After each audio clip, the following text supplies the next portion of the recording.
Shalom saudara, selamat bertemu kembali.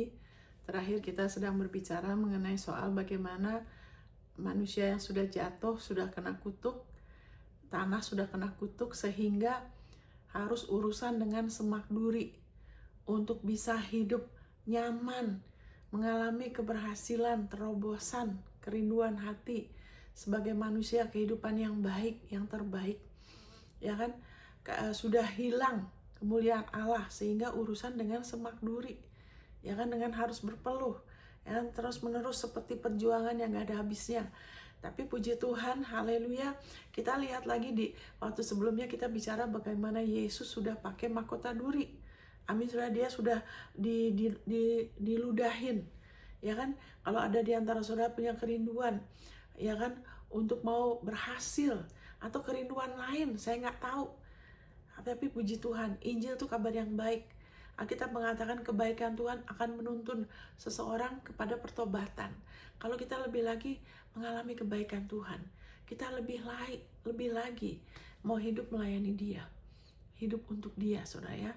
Haleluya, thank you Lord Jesus. Haleluya. Jadi kita sebelumnya kita sudah sempat ke 2 Korintus pasal 3 ya. Terakhir itu kita bicara mengenai 2 Korintus pasal 3, bagaimana dengan caranya gimana mengubah situasi yang di luar. Ya kan, secara sumber daya mungkin terbatas. Ya kan, mungkin sudah ada pendidikan, tapi masih ada sesuatu lagi yang lain. Karena sistem dunia ini selalu ada sesuatu, ada onak duri. Amin, kita masih ada musuh. Ya kan, makanya dikatakan di Mazmur 23, Ia menyediakan hidangan bagiku di hadapan lawan-lawanku. Karena selama kita masih di bumi selalu akan ada iblis. Ya kan? Thank you Jesus. Ada iblis. Jadi kita harus belajar, mata kita baiklah kehidangan kepada apa yang Tuhan sudah siapkan. Makanya Tuhan Yesus bilang, kamu berlari-lari perlombaan iman, matamu harus ke aku. Amin, saudara. Karena dia sudah siapkan hidangan, dia gembala kita, dia sudah siapkan hidangan. Jangan fokus kepada musuh kita. Jangan terintimidasi karena dia sudah dikalahkan, dia sudah dilucutin, dia sudah dipermalukan. Amin. Jadi hari ini kita bisa lihat lagi dari firman-Nya bahwa itu tidak rumit. Amin, saudara. Tidak rumit, ya kan? Karena Tuhan Yesus bilang, "Kuknya aku mudah, bebannya ringan." Berarti mudah apa? Tidak susah, tidak rumit. Amin, saudara. Kita lihat di sini ya. Thank you Jesus. Sebelumnya kan kita bicara 2 Korintus pasal 3, di mana dikatakan, haleluya, kenapa beberapa orang jadi rumit? Karena mau dibenarkan tanpa Kristus, tanpa penebusan, seperti Kain dan Habel. Ya kan, Kain persembahannya nggak diterima. Kenapa? Karena dia mau urusan sama Tuhan pakai cara dia sendiri. Karena Allah itu adil, kudus dan benar, dan dia nggak bisa kompromi.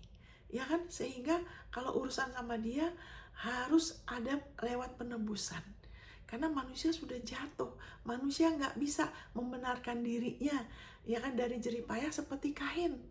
Amin, sudah, thank you Lord Jesus. Harus ada yang dikorbankan, ya kan. Jadi kita lihat di sini terakhir tuh di 2 Korintus pasal 3, saya langsung aja ya. Thank you Jesus, dari ayat 16. Tetapi apabila hati seorang berbalik kepada Tuhan, maka selubung itu diambil daripadanya. Ada orang-orang yang jadi rumit. Kenapa? Karena ada selubung, ya kan? Dan haleluya. Dan selubung itu hanya bisa diambil oleh Kristus. Waktu manusia sadar, waktu contohnya Ayub, dia sadar, ya kan, dia dengar perkataannya Elihu. Ya kan, kalau aja di antara kita manusia dengan Allah ada perantara, ya kan, maka dari situ kita akan mengalami pemulihan. Manusia kebenaran manusia dipulihkan, yaitu manusia kembali dibenarkan oleh Allah kalau ada perantara. Dan waktu Ayub mau dengar, dia tidak melawan, dia dengar, dia mau bersabar, ya kan, untuk mengalami perjumpaan dengan Tuhan secara pribadi. Karena sebelumnya dia cuma dengar dari apa kata orang. Makanya kalau kita hanya dengar dari apa kata orang, nanti kita baca firman seperti cuma teori, saudara, seperti nggak hidup. Kenapa? Karena cuma dari kata orang. Kita perlu percaya Yesus Kristus, Dia penebus saya. Saya percaya dosa saya sudah diampuni karena Dia. Kita terus harus ingat, dosa saya di atas salib itu sudah, haleluya, sudah ditebus, saya sudah diampunin, dosa saya sudah diampunin. Amin, saudara. Sehingga kita nggak menghampiri Allah tuh dengan rasa takut, seperti dosa kita belum diampuni, seperti ada yang masih belum. Itu membuat kita tuh jadi kayak takut, makanya nggak bisa terbuka, ya kan, kalau apa-apa ke orang, ya kan, seperti Ayub, padahal sudah banyak berbuat baik, tapi selalu ada rasa takut, karena perbuatan baiknya dia tidak bisa buka mata dia, saudara. Yang buka mata dia waktu dia ada kemurahan Tuhan, ada yang namanya Elihu di situ, ya kan, di Ayub pasal 33, kalau aja ada perantara, berarti apa? Seberapa banyak perbuatan baik kita, ya kan, kita masih perlu perantara, ya kan, karena rasa takut di hati nurani itu nggak bisa dihapus begitu aja oleh darah binatang terbatas, tapi hanya satu darah yang tidak bercacat celah, darah Yesus Kristus, dan darahnya sudah dibawa ke ruang Maha Kudus, dan dia sudah dapat penebusan kekal. Amin, saudara. Dan kalau kita percaya bahwa kita dibenarkan karena dia, kita akan terus bisa melihat terlubung itu, tidak ada yang bisa nutupin kita. Kita akan lebih lagi dapat pewahyuan, lebih pewahyuan. Amin, saudara. Jadi di sini dikatakan di ayat berikutnya, maaf ya kan, kalau ayat berikutnya yang sebelumnya yang bilang Kristus saja yang dapat mengungkapkan. Terus juga dikata ayat 16, tetapi apabila hati seorang berbalik kepada Tuhan, maka selubung itu diambil daripadanya. Setiap kali kita berbalik kepada dia melalui Yesus, enggak, Tuhan, saya nggak bisa, saya nggak sanggup ini, saya mau berhasil tapi saya nggak sanggup pakai kekuatan saya, walaupun saya ada pendidikan atau kurang pendidikan, walaupun saya ada modal, kurang modal, atau saya ada kerinduan hati, sesuatu apapun saya nggak tahu, ya kan, tapi saya nggak sanggup tanpa Engkau. Enggak, firman-Mu ngomong apa? Yesus bikin apa buat saya? Kenapa Engkau bisa kenapa saya ada kepastian bahwa saya tidak akan dipermalukan?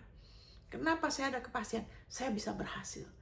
Apa kata firman? Nah, waktu kita berbalik sama dia, percaya kepada Yesus, kita ingat, saya ini udah diampunin, makanya saya lahir baru. Kenapa? Seluruh dosa saya sudah diampunin. Firman-Nya mengatakan begitu. Roma 4 ayat 25. Haleluya. Kolose 2 ayat 13 sampai 15. Amin, saudara. Banyak ya, 2 Korintus 5 ayat 21. 1 Korintus 1 ayat 30. Ya kan? Ibrani 9, Ibrani 10. Haleluya. Banyak ayatnya ya. Filipi. Ya kan? Dari situ, haleluya. Mana jaminannya? Saya nggak akan dipermalukan. Amin. Jadi biar firman-Nya menerangin ya. Jadi kalau kita berbalik, kita akan bisa ngelihat lebih jelas, ya kan, diri kita sebagai orang benar, ya kan, dan warisan kita. Sebab Tuhan adalah roh, dan di mana ada roh Allah, di situ ada kemerdekaan. Jadi kemerdekaan itu tidak datang dari luar. Makanya kan saya pernah bacakan waktu itu ayat itu ya, saudara. Karena kan manusia sudah kena kutuk sehingga harus berpelus, stres, sampai ada yang bunuh-bunuhan, ya kan, sampai banyak kasus ya. Kenapa? Karena harus melawan itu semak duri, belum lagi karena urusan sama siapa? Ilah dunia ini yang jahat ya. Nah, di sini dikatakan, thank you Jesus. Haleluya. Dikatakan di Lukas ayat 6 ayat 44, sebab setiap pohon dikenal dari buahnya, pada buahnya. Karena dari semak duri orang tidak memetik buah ara, dan dari duri-duri tidak memetik buah anggur. Jadi nggak bisa coba dapat kebaikan hanya dari sistem dunia. Yang penting sekolah aja baik-baik, nak. Nanti kalau udah sekolah setinggi-tingginya yang kamu bisa, ya kan, supaya kamu nanti penghasilannya besar, kamu berhasil, ya kan, kamu dihormatin orang. Nah, tidak menyebut, ya kan, Kristus. Tidak ada kepentingan Kristus di situ. Nah, ini saya bicara pada anak Tuhan ya. Amin, gak ada salahnya sih sekolah setinggi-tingginya. Kenapa? Ya kan, kalau tidak semuanya mengacu kepada Kristus. Nah, kamu sekolah sebaik-baiknya. Biar Tuhan pimpin kamu. Ya kan, ikutin apa yang ada di hati kamu. Ya kan, ini firman yang ngomong itu. Ya kan, lakukan yang terbaik. Nah, itu benar. Amin, saudara. Tapi kalau tanpa Kristus, itu seperti firman Tuhan ini. Mau coba metik buah ara dari semak. Mau anggur hal-hal baik yang kita bisa nikmatin, yang gak habis-habis, yang Tuhan sudah ciptakan untuk kita manusia. Perkawinan, keluarga, keberhasilan, pencapaian, prestasi, menciptakan hal-hal yang indah. Ya kan? Itu kan seperti anggur, sesuatu yang manis yang kita bisa nikmatin loh. Tapi mau coba ngambil dari semak, nggak mungkin kan? Selalu ada sesuatu nanti. Ya kan? Yang ada berhasil di area tertentu, di area lain enggak.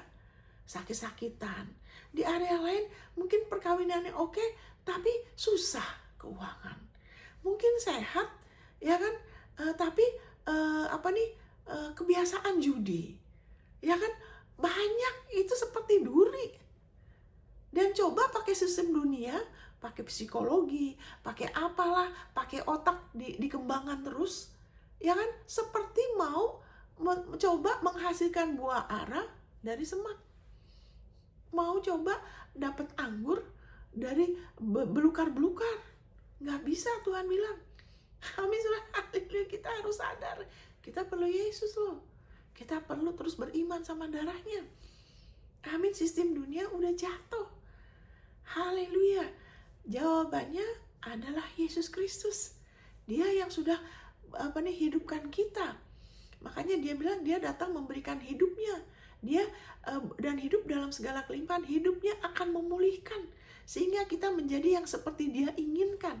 Hidupnya menyebabkan kita, mengubahkan kita dari mati kepada hidup, dari orang yang tidak punya hubungan sama Tuhan, orang yang tidak benar, orang yang tidak kudus menjadi orang kudus, orang yang tidak benar, tidak sepenuhnya benar, ya kan? Cuma sebagian mungkin kelakuannya benar, ya kan, tapi tidak benar sebelumnya karena belum lahir baru, jadi orang benar, jadi ciptaan baru. Amin, saudara. Itu hanya bisa waktu kita terima hidupnya melalui Yesus. Kenapa dia bisa gitu? Karena dia sudah beri hidupnya untuk kita. Kenapa dia kok jadi diperlakukan seperti orang yang sangat berdosa, ditinggalkan Allah, dia dipukul, ditindas Allah. Itu Yesaya 53 ayat 4 dan 5. Kita mengira dia kena tulah, dipukul dan ditindas Allah. Padahal kesengsaraan dia yang dia pikul. Dosa kita, ya kan, ganjaran itu untuk shalom-shalom kita ditimpakan kepadanya. Amin, oleh biru-birunya kita disembuhkan. Bukan hanya dari penyakit, juga termasuk dari onak duri, karena dia sudah pakai mahkota duri. Sehingga saudara sekarang dimahkotai dengan kasih setia dan rahmat. Jadi kita harus sadar, jangan coba-coba. Jangan kita pikir kita mampu. Ya kan, dari kepandaian kita sendiri kita lupa yang kasih kita kepandaian siapa? Yang hati kita talenta siapa? Yang kasih kita kuasa memperoleh kekayaan siapa? Amin, saudara. Itu bukan opa, oma, tante, om. Ya kan, itu dia. Amin, saudara. Berikan kemuliaan sama dia dengan mengacu selalu kepada kebenaran perjanjian baru. Amin, saudara. Thank you, Jesus. Makanya, haleluya, Tuhan Yesus bilang, udah gak mungkin. Jangan coba-coba. Amin, jangan campur. Nanti sebagian ada semak duri. Nah, di sini dikatakan ada kemerdekaan roh. Yang kasih kita kemerdekaan ada, kita sudah dalam Kristus. Sebetulnya di hadapan Allah, kita sudah orang benar, kita sudah dilayakkan selama-lamanya, kita sudah dikuduskan satu kali selamanya, kita disebut orang benar, kita sudah, haleluya, kita sudah dilahirkan dari roh, kita sudah dilahirkan dari Allah, di hadapan Allah. Tapi kenapa kita perlu mengakuin lagi? Kenapa kita perlu percaya lagi? Karena sekarang kita masih hidup di dalam tubuh jasmani, jiwa kita masih punya emosi, pikiran, kemauan yang masih harus diperbaruin. Kita sekarang hidup oleh iman, bukan karena melihat. Karena haleluya, kita hidup oleh iman berarti yang kita hidup oleh firman-Nya, karena iman timbul dari pendengaran oleh firman Kristus. Kita hidup oleh firman-Nya, kita hidup oleh iman. Kita nggak hidup dari penghasilan kita sendiri, dari kerjaan kita, dari pensiun kita, dari bisnis kita. Kita nggak hanya hidup dari nasi saja. Walaupun semua itu ada tempatnya sendiri. Kita hidup dari firman-Nya. Kita hidup oleh iman. Sehingga kalau kita mau hidup oleh iman, kita tidak membatasi Dia. Kita bisa berfungsi dari jati diri kita yang sebenarnya. Dengan apa? Dengan kita berkaca. Kita ngelihat diri kita. Karena di sini dikatakan dan kita semua mencerminkan kemuliaan Allah, ya kan, dengan muka yang tidak terselubung. Kita sudah di dalam Kristus, kita sudah lahir baru. Kita bisa melihat waktu kita percaya. Waktu kita, maksudnya waktu kita percaya, ya begini. Kenapa dikatakan di Efesus 3 supaya Roh Kudus menguatkan batin kita, ya kan, dalamnya kita, jiwanya kita yang dalam, batin kita, antara hati dengan jiwa kita, ada sesuatu di dalam kita, supaya kita dikuatkan, supaya Kristus, pengurapan itu, kuasa kebangkitan Kristus, ya kan, tinggal dalam diri kita. Amin. Sehingga kita berakar dan berdasar dalam kasih, bukan berakar dan berdasar atas perbuatan kita sendiri, seperti Ayub. Amin, saudara. Tapi berakar dan berdasar dalam kasih, supaya kita bersama-sama, ya kan, bersama dengan segala orang kudus. Kita mau gabung sama yang lain. Kita jangan cuma pikir diri kita aja, yang penting saya bisa berdoa, saya aja sama Tuhan. Nggak bisa. Kita sudah tubuh Kristus bersama dengan yang lain. Ada hal-hal yang saudara tidak bisa alamin kalau saudara nggak rela bergabung sama yang lain. Amin, kita harus rela.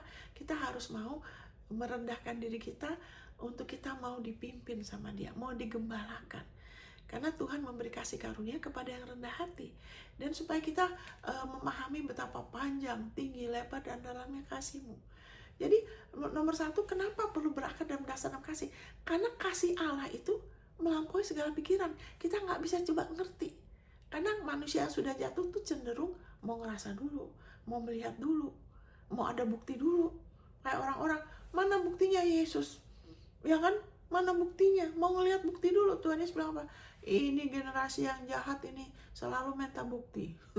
Dia bilang kalau kita selalu mau bukti, nanti Tuhan udah ngomong, firman-Nya udah ngomong, cari lagi konfirmasi. Kalau firman-Nya udah jelas, jangan cari-cari konfirmasi. Tanya Dia, lihat, bandingkan dengan konteks. Amin, saudara. Amin, saudara. Nanti sudah dibilang begini, sudah dibilang terang dan gelap tidak bersatu. Ya kan, cari-cari. Siapa tahu ada hamba Tuhan yang bilang, oh nggak apa-apa, menikah aja. Nanti orangnya kan bisa bertobat. Nah itu kita bilang Yesus bilang generasi yang jahat. Tapi kita sudah lahir baru. Kita bisa berkaca, saudara. Amin, saudara. Thank you, Jesus. Kita punya kapasitas buat percaya. Dan itu, kemerdekaan itu ada di dalam kita. Kita nggak usah cari-cari yang jauh. Alkitab mengatakan di Roma 10 ayat 9 dan 10. Nggak usah kita naik ke atas, ke ini, ke bawah bumi. Ya kan? Terus kita naik ke surga. Dia bilang enggak, itu nggak rumit. Karena kuknya Tuhan Yesus mudah, bebannya ringan. Ya kan, firman iman itu ada di dalam, ya kan, di dalam hati dan di mulut. Dengan hati orang percaya kepada anugerah kebenaran. Dengan hati kita terus percaya, arahkan iman kita nomor satu. Karena Yesus saya dibenarkan. Karena Yesus saya sudah diampunin. Karena darahnya saya sudah diampuni. Terus menerus mengarahkan. Ya kan, sebelum kita percaya A, B, C, D. Sebelum kita percaya buat kesembuhan. Sebelum kita percaya buat penyediaan. Buat jalan keluar. Buat restorasi. Nomor satu, hati kita arahkan terus menerus. Ya kan, karena ini gak rumit. Ya kan, kenapa kita berdoa di dalam nama Yesus? Ya kan, ada orang berdoa dalam nama Yesus tapi kurang mengerti Yesus bikin apa. Makanya kurang ada keteguhan. Karena kenapa kita berdoa dalam nama Yesus? Karena berdasarkan Dia, ketaatan Dia, kebenaran Dia, ketaatan Dia yang sempurna. Kita dilayakkan loh, bukan karena kita. Supaya kalau kita lebih mengerti, kita lebih ada keberanian, lebih gampang terima dari Tuhan, saudara. Lebih ada damai, lebih gampang ngampunin, lebih bisa fokus lagi. Kalau enggak dibikin rumit dengan sakit hati, perselisihan, membanding-bandingkan. Tapi puji Tuhan ada kemerdekaan di dalam kita. Jadi kemerdekaan yang, makanya Yesus bilang, damaiku, shalomku itu bukan seperti dunia. Kalau dunia selalu dari luar yang jadi patokan. Oh sekarang ini lagi nggak perang berarti oke. Tapi tiba-tiba, itu kan tiba-tiba. Ya kan, kenapa? Karena yang jadi patokan yang kelihatan. Tapi kita orang benar. Bisa kita hidup oleh iman. Dengan hati kita percaya dulu kepada anugerah kebenaran, firman iman. Hati kita terus-menerus tersambung ya kan, dengan mulut. Dengan mulut kita mengakuin jati diri kita. Makanya dikatakan roh Allah yang adalah kemerdekaan. Di sini dikatakan, thank you Jesus. Praise you Lord Jesus. Haleluya, thank you. Dan di mana ada roh Allah, di situ ada kemerdekaan. Kemerdekaan tidak jauh dari saudara.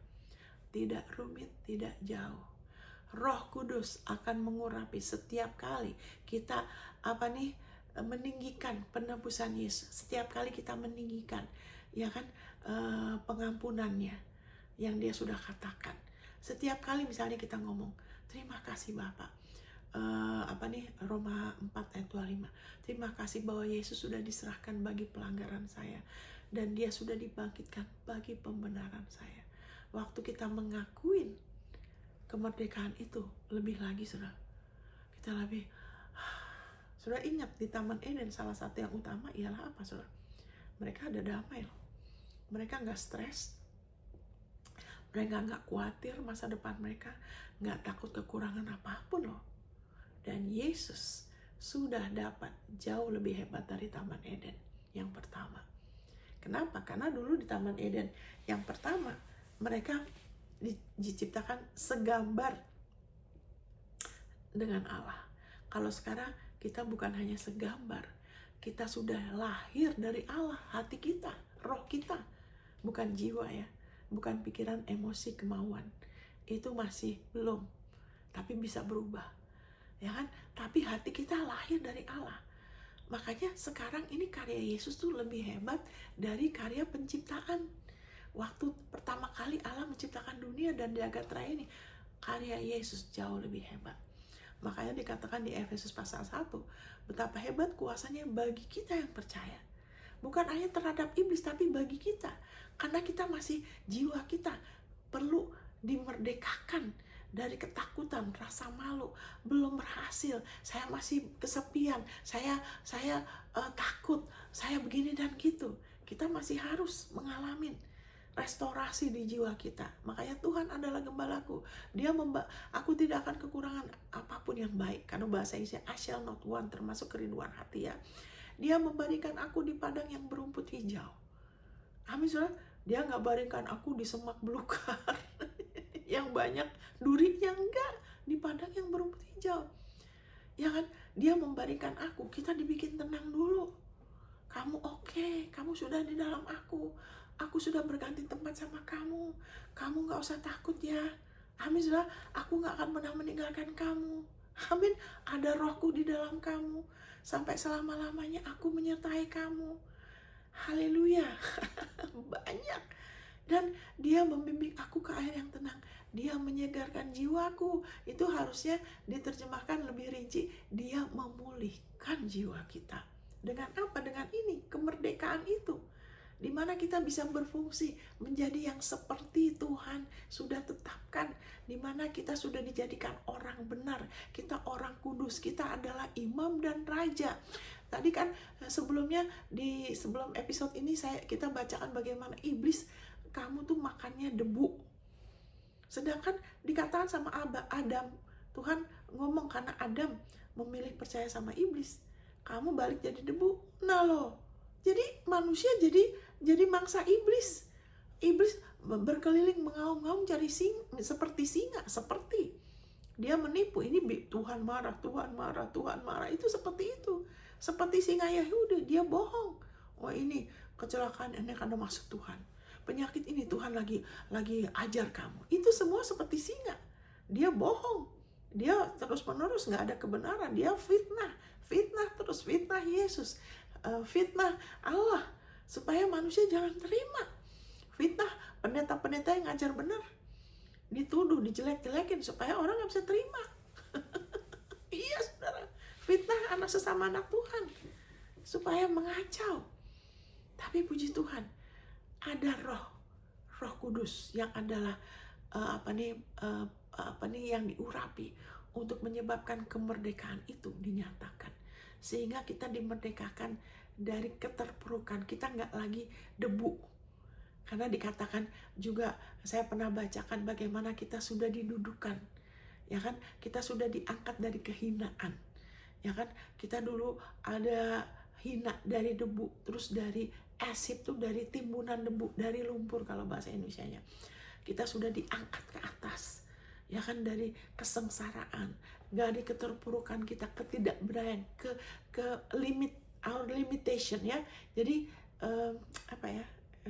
limit itu terbatas, keterbatasan kita sebagai manusia, ya kan, apakah itu segala macam, secara fisik mungkin, secara jiwa, secara apalah, saya nggak tahu.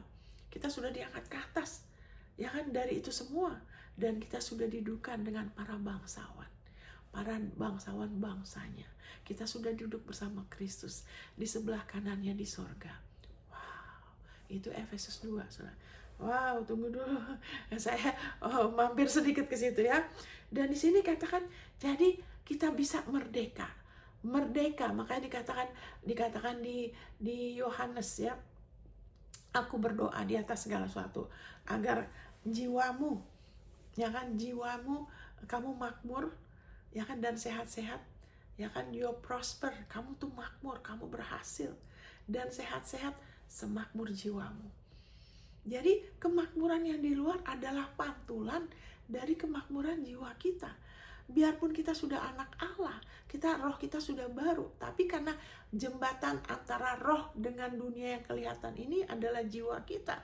Kalau jiwa kita tidak diperbarui, jiwa kita akan menahan itu keutuhan itu untuk dinyatakan keluar, kemerdekaan itu, ya kan, dengan kita tidak percaya, dengan kita menolak, kita tidak merasa, ya kan, makanya kita harus izinkan. Ini dikatakan bagaimana, sedangkan sudah ada Roh Kudus yang bisa membantu kita untuk, dia dikatakan penolong, sebutan dia adalah penolong, ya kan, roh penolong. Dia juga counselor, dia bisa counseling, kasih counseling, bantu kita, ya kan. Kalau kita mikir-mikir firman, kita renungkan, dia lagi bantu kita untuk kita dapat pengertian, kita dapat pencerahan, ya kan, untuk kita jalan keluar, kita renungkan, ya kan, kita nerangin kita, dia menerangi kegelapan kita, dia menunjukkan jalan kehidupan. Amin, supaya kita dilindungi, dipulihkan, ditingkatkan, restorasi. Amin, saudara. Thank you. Itu ada di sini, kita ada di dalam kita. Dengan apa? Dengan kita mencerminkan, melihat seperti di dalam cermin, ya kan, kita seperti melihat di dalam cermin, ya kan. Dan waktu kita melihat seperti di dalam cermin, ya, kemuliaan Allah, like in the mirror. Ini firman Perjanjian Baru itu seperti cermin. Kita perlu melihat jati diri kita yang baru, karena kita sudah ditebus dari onak dan duri, dari semak duri. Amin, dari rasa malu, minder atau kesombongan, ya kan, kebutaan kita nih sudah ditebus. Amin, saudara. Haleluya. Dari takut, ya kan, selalu takut ini, takut itu, kita sudah ditebus, ya kan. Dan waktu kita mau melihat diri kita dan kita mengakuin, bukan hanya baca firman, mengakuin firmannya.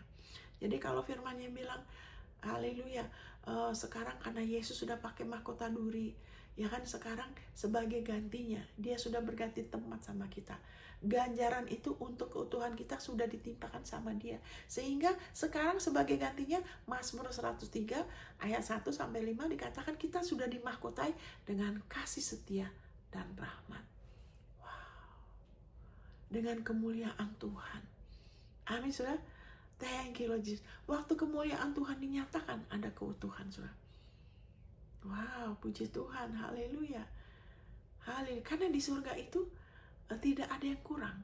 Makanya kalau ada anak Tuhan yang sempat kecelakaan misalnya, terus dia cacat atau lahir cacat, waktu dia setelah dia meninggal, ya kan, dia masuk surga kan, itu dia nggak akan cacat lagi, saudara. Kenapa?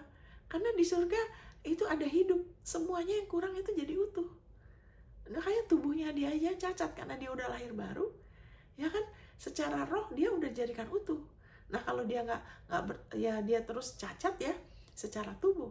Tapi waktu dia meninggal, ya kan? Waktu dia pulang ke surga, tubuhnya dia jadi normal, dia dapat tubuh kemuliaan seperti Yesus. Karena firman Tuhan bilang sama seperti Kristus, kita ada di dunia ini sekarang. Jadi dia dapat tubuh yang normal, nggak lagi cacat. Amin, saudara. Haleluya, puji.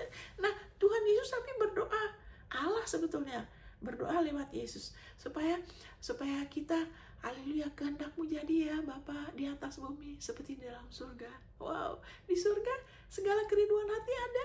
Amin, saudara.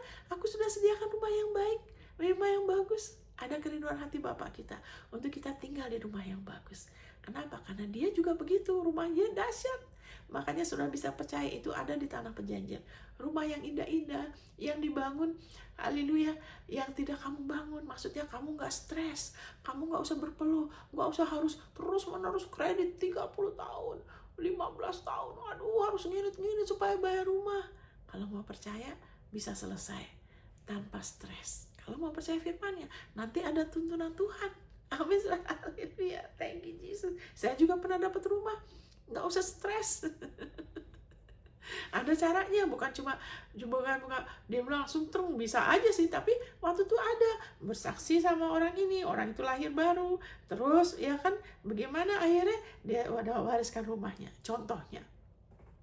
Ya kan, itu salah satu. Jadi Tuhan kasih kita karunia untuk kita pakai, dan waktu kita pakai ada upahnya lagi, ada buahnya. Itu Tuhan kita ya. Jadi kita lihat ini bagaimana supaya caranya kita berubah. Nah, banyak orang berusaha di dalam tubuh Kristus, kadang-kadang banyak perselisihan karena berusaha merubahkan satu sama lain lewat doa.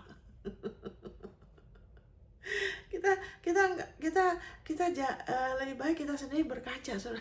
Jangan fokus ngerubah orang lain, kita lupa berkaca. Kita harus berkaca, baru kita bisa melihat gitu dengan benar, baru kita bisa doain orang dengan benar ya. Jangan lupa, boleh aja kita berdoa, tapi kita sendiri jangan lupa berkaca. Jadi kita tahu caranya kita berubah, itu kita melihat diri kita di dalam firman-Nya, siapa kita sekarang. Dan dari situ kita lihat firman-Nya, oke, saya punya masalah ini, tapi firman-Nya bilang apa? Ya kan? Jadi haleluya, misalnya contohnya waktu itu belum ada dana untuk bisa waktu kita pelayanan, kita masih di Manado, mesti kontrak rumah, nggak bisa, harus 2 tahun, dananya belum ada. Nah itu kan kalau orang mungkin begini dan gitu, enggak. Kemudian lihat firman-Nya, firman-Nya ini, oke, saya pegang.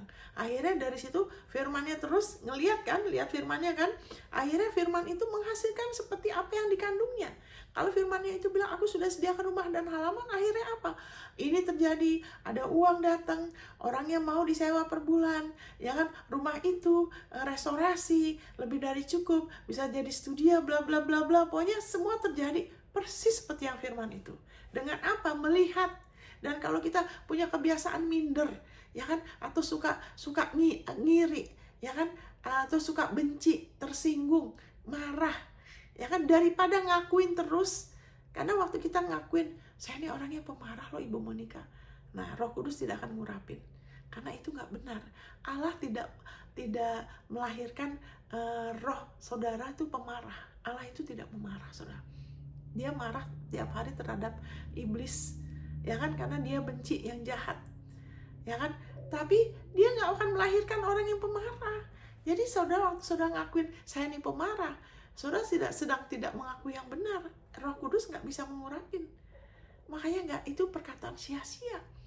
Dan itu buka pintu sama iblis untuk terus ngikat saudara, sehingga saudara terus memiliki gambaran yang salah mengenai diri saudara. Saudara terus lihat di saudara pemarah, dan saudara lagi tipu iblis. Dia kemudian bisa curi, bisa bikin saudara sakit, darah tinggi, karena pemarah, ya kan, jadi kena darah tinggi nanti. Atau pemarah, tak ribut sama orang. Ya kan, kenapa? Karena salah gambaran. Kenapa? Harus ngaca. Bukan cari yang salah sama saudara. Ya kan, itu ngacanya salah, saudara. Itu tidak memerdekakan saudara. Ngaca yang benar. Lihat diri saudara, saya dulu manusia lama saya. Sekarang saya yang baru sudah datang. Saya lahir dari Allah. Allah itu siapa? Amin, saudara. Saya yang sebenarnya, saudara yang sebenarnya, itulah hati saudara. Bukan jiwa saudara, bukan perasaan saudara. Itu cuma sebagian dari saudara. Tapi saudara sebagai ciptaan baru. Diri saudara yang sebenarnya ada di dalam. Roh saudara, hati saudara. Ya kan, jiwa saudara, emosi, ya kan, pikiran saudara. Itu adalah bagian dari saudara, tapi bukan itu yang sebenarnya.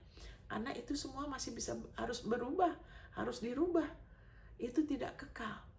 Makanya saudara harus izinkan firman-Nya mengubahkan saudara. Bukan pakai kekuatan saudara. Tapi saudara, kita bisa rendah hati. Kita lihat, dulu memang saya pemarah. Haleluya, puji Tuhan, saya udah ciptaan baru. Itu sudah berlalu. Saya nggak lagi begitu. Saya kan orang begini, Bu, gini. Saya suka bilang sama orang, itu kan manusia lama kamu, saya bilang. Amin, saudara. Baiklah, mendingan kita percaya supaya kita dipulihkan. Kita lebih lagi berubah. Hidup ini jadi nggak berat, saudara. Jadi itu seperti onak duri. Itu adalah bagian dari onak duri. Karena itu kita jadi punya masalah. Kalau kita salah, karena salah satu yang hilang dari Adam itu adalah gambaran dirinya. Kalau dulu manusia nggak bisa mati, nggak ada rasa bersalah. Makanya Tuhan bilang, jangan makan dari pohon ini, pohon pengetahuan yang baik dan buruk. Nah, setelah makan ada rasa bersalah. Tadinya nggak ada, saudara. Seperti bayi kan nggak ada rasa bersalah. Bayi itu rohnya masih jadi satu sama Tuhan. Waktu pertama kali mereka sudah bertumbuh, mereka tahu yang jahat dan benar.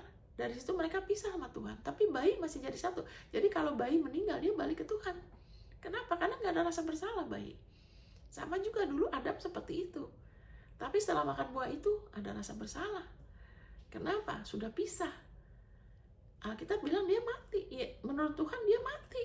Tapi secara manusia sepertinya masih hidup. Tapi secara roh udah pisah dari Tuhan. Jadi jiwanya itu yang kontrol. Jiwa itu emosi, pikiran, kemauan yang kontrol daging, yang kontrol tubuh. Makanya manusia itu bukan hanya punya bukan hanya punya jiwa dan tubuh. Manusia itu makhluk roh. Makanya akan ada terus. Lain sama binatang. Makanya nggak ada binatang yang bertobat kan. Tapi manusia bisa bertobat. Kenapa? Bisa berubah. Karena diciptakan seperti Allah. Ada rohnya. Rohnya nanti manusia tuh, semua manusia kan hidup selamanya. Tapi ada yang hidup selamanya. Maksudnya hidup tuh ada terus. Tapi ada yang pisah dari Allah. Ada yang terus sama Allah. Ya kan? Makanya kita yang sudah lahir baru, kita akan terus sama dia. Nggak akan pisah lagi selama-lamanya. Itu Roma 8. Banyak ayatnya sudah. Jadi jangan dengar Injil yang nggak benar, yang bilang belum tentu. Itu menaruh darah Yesus di bawah darah binatang. Seolah-olah penebusan Yesus tidak cukup. Seolah-olah itu nggak benar. Yesus belum dibangkitkan bagi pembenaran kita. Nah itu kan, kalau ada kebohongan gitu, waduh saudara, jadi berat. Saudara percaya yang benar. Lihat, baca sendiri firman ya. Jadi kita lihat di sini yang menolong kita berubah. Ya kan? Akan susah kalau kita ngandelin doa Tuhan gini tanpa kita ngelihat firman. Karena kebenaran ini yang akan memerdekakan kita.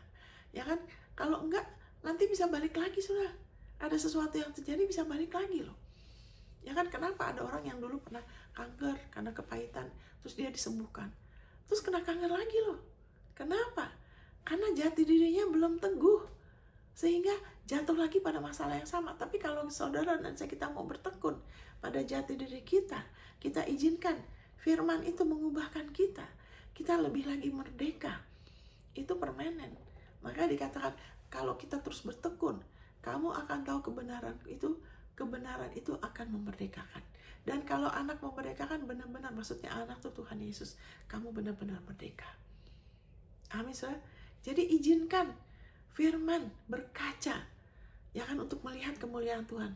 Lihat diri saudara yang sebenarnya, ya kan. Dan jangan izinkan, ya kan, ilah dunia ini, sistem dunia, taruh label dalam diri saudara.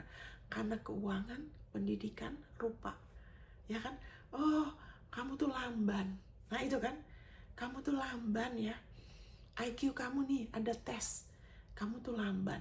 Nah itu kan, ya kan. Terus memang saya ini menurut tes IQ, iya kalau manusia yang natural, tapi ya kalau lahir baru, apakah Allah lamban? Apakah Allah bodoh? Saudara kalau sudah lahir baru, ciptaan baru saudara, tidak ada yang lamban. Amin, saudara. Haleluya. Itu harus jadi patokan. Pakai yang dari Tuhan. Lihat yang dari Tuhan. Tunggu dulu. Firman mengatakan 1 Yohanes 5 ayat 1. Yang percaya Yesus adalah Kristus, lahir dari Allah. Amin, saudara. Kenapa percaya Yesus adalah Kristus? Karena Kristus yang darahnya sudah dibawa ke ruang Maha Kudus untuk menebus kita. Makanya waktu kita percaya Yesus, percaya kepada Kristus, kita lahir dari Allah. Kita nggak lagi seperti yang orang dunia label-label itu. Oh dari perawakan kamu nggak bisa berhasil karena kamu mungkin terlalu pendek, terlalu ini, terlalu itu. Misalnya. Amin, saudara. Tapi kalau firman Tuhan bilang, kalau harusnya kita begitu ya, ada panggilan kita ya, tetap bisa jadi. Tetap bisa jadi. Ya kan, kalau itu panggilan kita. Amin, saudara. Yang penting rencana Tuhan, panggilan Tuhan buat apa? Itu nggak dibatasin. Oh, nggak mungkin kamu bisa berhasil. Karena kamu kurang pendidikan sih. Kamu harus dapat pendidikan dong, baru bisa berhasil. Siapa bilang? Ya kan, Petrus cuma nelayan. Amin, saudara. Memang pendidikan ada tempatnya ya. Ada yang Tuhan pimpin untuk perlu pendidikan, untuk taruh di pemerintahan, jadi dokter. Oh, puji Tuhan, untuk kemuliaan Tuhan. Tapi jangan batasin seperti itu, karena banyak orang-orang yang tadinya miskin sekali, saudara. Yang pendidikannya mungkin cuma SD, bisa berhasil sekali di dalam Tuhan. Berhasil secara bisnis, berhasil secara yang lain-lain. Kenapa? Karena tahu dirinya siapa. Amin, saudara. Kita semua. Saya mengalami ya, dimana dulu nggak kepengen ini, nggak ada kepengen keinginan hidup. Tapi waktu ngelihat terus kasihnya Dia, ya kan, ngelihat diri saya makin lama, wow, lebih tenang, lebih ada kekuatan, lebih bisa teguh, saudara. Wow, saya merasakan sendiri, benar-benar Yesus itu nyata, saudara. Amin, haleluya, puji Tuhan. Ini saya belum sampai yang ada lagi yang saya mau bawakan ya. Ini sampai di sini dulu. Ingat, rubahlah maksudnya gini, izinkanlah kemuliaan Tuhan. Ya kan, apa yang Yesus sudah tembus, yang hilang karena Adam, sampai dia jadi debu dalam kehinaan. Izinkanlah kasih karunia Tuhan, penebusan Yesus mengubahkan gambaran diri saudara. Lihatlah diri saudara sebagai ciptaan baru. Lihat diri saudara di dalam firman-Nya sebagai orang yang dikasihin, yang sudah ditebus, orang yang ditentukan untuk berbuah dan berhasil. Amin, saudara. Karena Dia sudah siapkan pekerjaan baik, talenta, panggilan. Dia sudah ada itu. Kita ditentukan untuk mengalami yang terbaik. Amin, saudara. Kita sudah ditentukan untuk berhasil dan berbuah. Amin, saudara. Jadi izinkan firman-Nya menjadi patokan. Lihat diri saudara, saudara ngomong, saudara terus bertekun sampai saudara bisa melihat diri saudara menjadi semakin nyata. Bukan lagi angan-angan, bukan lagi cuma sekedar baca terus lupa. Yang satu belum ingat, belum benar-benar dirubahkan, sudah ke yang lain, cuma sekedar baca aja, itu jadi agamawi. Aduh, kalau nggak baca firman, nanti rasa bersalah. Ya kan, tapi nggak ada yang direnungkan. Nanti saudara nggak bisa ada perubahan total, akan terus-menerus mengalami masalah yang sama. Kenapa? Karena jati dirinya, cara melihat dirinya nggak berubah. Masih melihat dirinya, saya belum dikenal Tuhan, saya masih belum kudus, saya ini lemah, saya ini pemarah, saya ini penakut. Lebih sering ngomong manusia lama. Dan itu iblis akan pakai untuk terus menekan, sehingga nggak bisa mengalami yang terbaik. Kan dikatakan rencana Tuhan tuh hanya rancangan damai sejahtera, yang baik, berkenan, sempurna. Nggak bisa, padahal sudah bertahun-tahun ikut Tuhan. Dan karena tidak melihat dari firman yang sebenarnya, kemuliaan Allah, perjanjian baru, ngelihatnya yang lama, perjanjian lama. Oh, saya belum diberkati, saya harus begini-begini dulu supaya saya dilayakkan. Gitu kan, seperti anak sulung itu kan. Saya kan udah begini-begini. Oh, kenapa Tuhan, kenapa Bapak saya nggak dikasih anak kambing aja, saya nggak dikasih. Dia mau dikenan dari kelayakannya dia. Makanya jadi frustasi. Makanya ada orang yang bilang, oh makin lama ikut Tuhan jadi berat. Loh, Tuhan Yesus bilang enggak kok. Makin lama kamu akan lega loh. Ada kelegaan. Kamu lebih lagi, ya kan? Kalau kamu terus menerima kelimpahan kasih karunia dan anugerah kebenaran, kelimpahan berarti harus banyak, harus mau dengar banyak, harus mau bertekun, ya kan? Mau belajar, mau kejar anugerah kebenaran, kejar pengertian lebih dari emas dan perak, prioritaskan, ya kan? Kamu akan berkuasa dan memerintah di dalam hidup. Jadi nggak diperintah-perintah dengan masalah, dengan apa yang dari luar. Amin, saudara. Haleluya. Jadi pakai waktu. Coba perhatikan apa yang sering keluar dari mulut saudara. Bagaimana saudara melihat diri saudara. Jangan terlalu fokus ke orang lain dulu. Kalau soal berubah, kita jangan, nggak usah cari-cari kesalahan, tapi kita lihat firman-Nya. Firman-Nya ngomong apa tentang saya. Karena berdasarkan itu, saudara berhak mengalami yang terbaik. Saudara berdasarkan jati diri saudara. Ingat yang namanya warisan. Kalau saudara punya warisan, saudara kan harus pakai KTP. Nggak bisa. Oke, ada warisan, mana suratnya? Siapa saudara? Saudara harus kasih unjuk kan? Sama aja, kita punya warisan loh. Yesus sudah meninggalkan semuanya buat kita. Salah satunya jati diri kita. Ya kan, berdasarkan itu, kita berhak ya kan untuk mengalami terobosan, restorasi. Ya kan, biarpun dokter bilang nggak bisa sembuh, kita bisa sembuh. Dokter bilang nggak mungkin punya anak, kita bisa. Karena yang secara manusia nggak mungkin kamu berhasil, kita bisa loh. Amin, saudara. Kenapa? Karena jati diri kita. Karena berdasarkan itu, kita berhak akan janji-janjinya. Berhak warisan kita. Warisan berarti Yesus, orang lain yang jeripaya. Kita yang dengan iman, kita bersungguh-sungguh. Bukan supaya Tuhan kasih, bersungguh-sungguh bukan untuk Tuhan layakan. Kita bersungguh-sungguh karena kita sudah dilayakan. Kita mau bersungguh-sungguh karena kita mau urus warisan kita. Sehingga kita nggak lagi urusan sama peluh. Kita nggak dirumitkan dengan hal-hal yang kita nggak perlu. Karena Yesus sudah menanggung semua itu. Amin, saudara. Kita sudah dimahkotai dengan kasih setia dan rahmat. Dan kita bisa terus mengalami transformasi. Sama seperti Saulus yang dulu bunuhin orang Kristen. Dia berbalik jadi rasul. Waduh, yang Petrus yang pernah menyangkali Yesus. Malah dipakai Tuhan luar biasa. Ya kan? Pertama kali hari Pentakosta, ya kan, untuk restorasi. Yang tadinya menyangkali Yesus, malahan Tuhan bisa bekerja, berapa ribu orang diselamatkan hari itu. Yang tadinya sempat nyangkalin Yesus. Begitu lemahnya dia. Amin, saudara. Haleluya, puji Tuhan. Bagi Allah gak ada yang mustahil. Nah, hal ini bisa kalau kita mau berkaca, bukan dengan kacamata dunia yang selalu bilang, kamu belum, harus dengan kekuatan kamu, pencapaian orang pikir apa, ya kan, penghormatan yang cuma sementara, ya kan, tapi ini yang kekal, saudara. Dan ini bawa damai dalam hati saudara, bawa keteguhan. Karena waktu kita mulai berdiri atas jati diri kita jadi konsisten. Kita akan ada buah roh, ada ketekunan, ada kasih, ada penguasaan diri, ada kelembunan hati. Haleluya. Ada damai, ada sukacita. Haleluya. Dan akan ada terutama waktu kita mengakui jati diri kita. Ya kan, kita mulai ada juga belas kasihan. Kita akan ada damai nomor satu. Karena the work of righteousness, di mana kita mulai mengakuin, saya ini ciptaan baru, yang lama sudah berlalu. Saya diperhitungkan sebagai benar oleh Allah. Daud menyebut saya berbahagia. Maksudnya Daud menyebut mereka berbahagia, yaitu orang-orang yang dibenarkan Allah, bukan berdasarkan perbuatan mereka sendiri. Tapi perbuatan siapa? Perbuatan Yesus. Dibenarkan Allah. Daud menyebut kita berbahagia karena kita dibenarkan Allah, bukan berdasarkan jeripaya kita.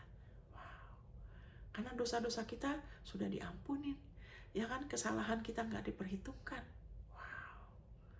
Dan karena itu kita berhak alamin yang terbaik. Perlindungan, restorasi, kerinduan hati. Kenapa? Karena itu, untuk itu Yesus datang.